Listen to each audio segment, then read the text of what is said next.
गोपियों को लाना संग गोपियों को लाना, गोपियों को लाना संग गोपियों को लाना, आप भी आना संग गोपियों को लाना, आप भी आना संग गोपियों को लाना, मिलकर धूम मचाना हमारे घर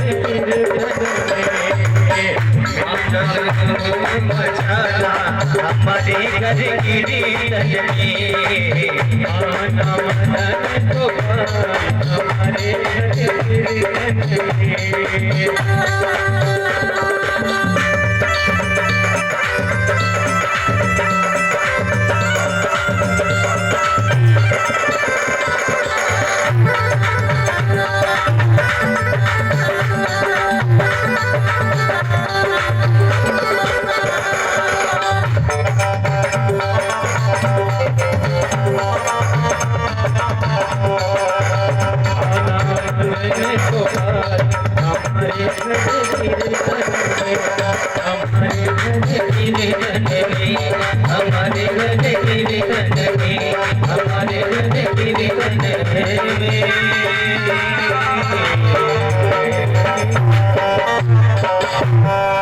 गोविंद भगवान की जय हो, भागवत महापुराण की जय हो। कलिवासी महाराज से सनकादित्यों ने कितने प्रश्न पूछे? 6। अब नारद जी मन में विचार कर रहे हैं कि जब तक सुखदेव महाराज का प्राकट्य नहीं होगा ना, तब तक कथा में आनंद नहीं आएगा। और सुखदेव नहीं आए। क्यों नहीं आ रहे हैं सुखदेव महाराज? सुखदेव महाराज राधा रानी की गोद में क्रीड़ा कर रहे हैं। गोलोक धाम में राधा रानी बैठी हुई हैं और सुखदेव महाराज अपनी माँ की गोद में क्रीड़ा कर रहे हैं। तो राधा रानी ने कहा, सुख जाओ, कहाँ जाना है? मृत्यु में जाओ, जाकर के तुम जन जन में प्रचार कर कि मैया मैं चला तो जाऊं, मैं चला जाऊंगा पर भगवान विष्णु की माया मुझे घेर लेगी। मनुष्य आता है, जन्म लेता है, जब तक उसे रिश्ते नाते परिवार का नहीं बताया जाता है, तब तक उसे कोई पता नहीं रहता है। एक कन्या अपने घर रह रही है, जैसे ही आपने सगाई कर दी, शादी करी, स्टेज पे जाएंगे, जाकर के कोई गिफ्ट दे रहा है, परिचय बता रहा है, हम आपकी ननद हैं, इसके पहले नहीं थी, ये जेठ है, ये देवर है, ये दिरानी है, जेठानी है, ये सास है तुम्हारी, ये ससुर है, ये बूढ़े ससुर हैं। बना रिश्ता? पहले कोई रिश्ता नहीं था, जब तक शादी ना हुई ना, तब तक कोई रिश्ता नहीं था वहाँ। और जैसे ही शादी हुई और अपना अपना परिचय सब देने लग गए जाकर के। तो सुखदेव महाराज कह रहे, मैया मैं नहीं जाऊंगा। इधर नारद जी विचार कर रहे हैं कि जब तक सुखदेव महाराज का प्राकट्य नहीं होगा, तब तक कथा में आनंद नहीं आएगा। तो नारद जी ने विचार किया कि मेरी वजह से ब्रह्मा जी के यहाँ ब्रह्मांड में विवाद हो चुका है। मैंने भगवान विष्णु और लक्ष्मी मैया को भी लड़ते हुए देखा है, पर मैंने कभी भी भोलेनाथ और पार्वती को लड़ते नहीं देखा, आज तक नहीं लड़े। इधर भोले बाबा कैलाश पर्वत पर है नहीं, और इधर पार्वती मैया बैठी हुई है। नारद जी चले गए और मैया को प्रणाम किया। मैया देवर्षि नारद का प्रणाम स्वीकार करें। मैया ने कहा, बड़े दिनों में आए हो नारद। नारद जी ने कहा, मैया मैंने आना जाना बंद कर दिया, मैं कहीं नहीं जाता हूं। क्या हुआ? नारद, जिसकी कोई बात कभी रद्द नहीं हो सकती है, नारद की तो उपाधि है।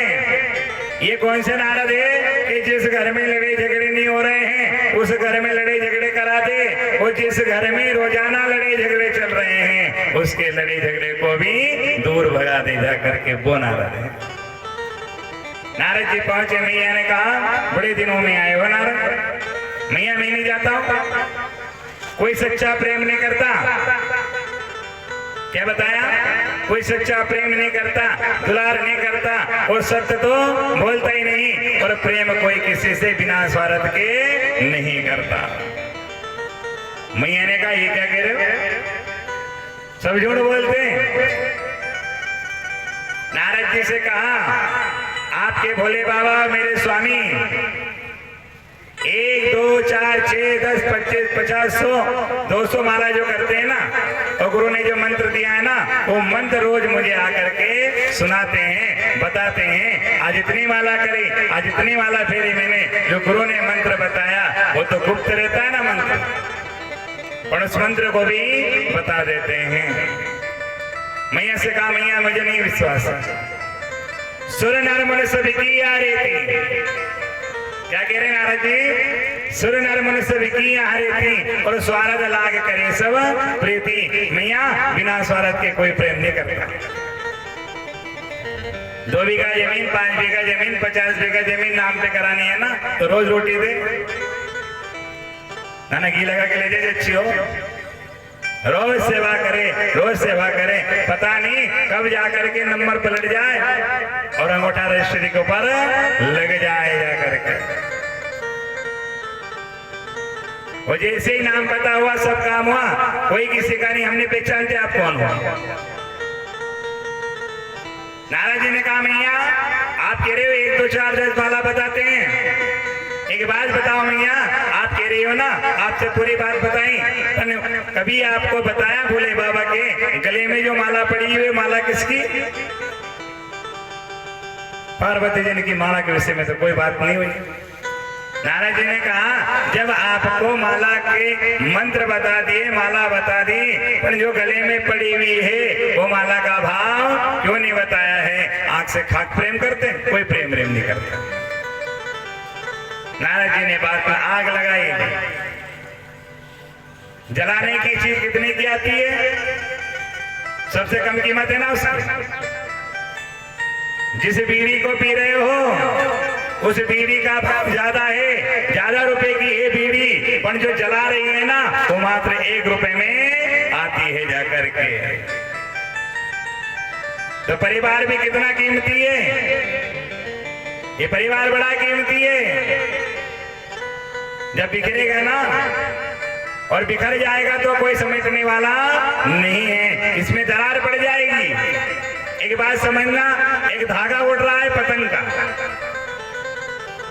पतंग उड़ाई, कोई सिलाई कर रहा है, धागा टूट गया और जैसे धागा टूटा उसमें आपने गठान लगाई और गठान लगा करके फिर आपने सिलना प्रारंभ करा तो गठान हर जगह तुम्हें दुखदाई देगी जा करके। पतंग में भी वो गठान दिख जाएगी, ऐसे ही शरीर के अंदर गठान पड़ गई ना तो हर समय दुख देगी जा करके, कभी नहीं सुधर पाएगा।